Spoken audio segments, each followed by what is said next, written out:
This couple spent $5,000 to buy a retired school bus and began fulfilling their dream of traveling the world. They decided to convert the bus into a luxury RV by themselves. First, they thoroughly cleaned the bus and removed the window frames, the metal panels above the windows, and all the handrails. Even the driver's seat was taken out. Since the bus had been in use for many years, the interior metal was rusted. Without hesitation, they removed the old fixtures one by one until the bus was nearly completely emptied. Although the bus was old, its structure was still solid. They spent half a day completing this phase of work. Next, the husband began sanding the chassis to remove rust, ensuring the RV would last longer. After the sanding was done, the wife cleaned the chassis. During the cleaning process, they discovered several defects in the chassis. They filled the small holes and cut and welded steel plates to cover the larger ones. Once the welding was complete, they smoothed the surface. Then, the wife applied a coat of anti-rust paint to the chassis,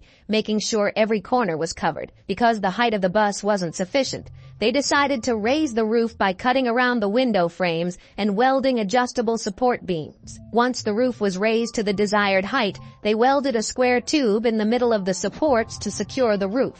Afterward, they sealed the window areas with large iron sheets. Soon, all the panels were installed, and then they laid insulation boards inside the bus, adding a layer of wooden boards on top of the insulation. As an RV, windows were of course essential. The husband cut window openings in the body of the bus. Finally, they gave the RV a thorough cleaning to remove surface stains and dust. Before painting, they covered the parts that didn't need to be painted with plastic wrap and then sprayed the body white. Once all the painting was done, the RV looked brand new, and they installed the doors. If you enjoyed this video, please give it a like.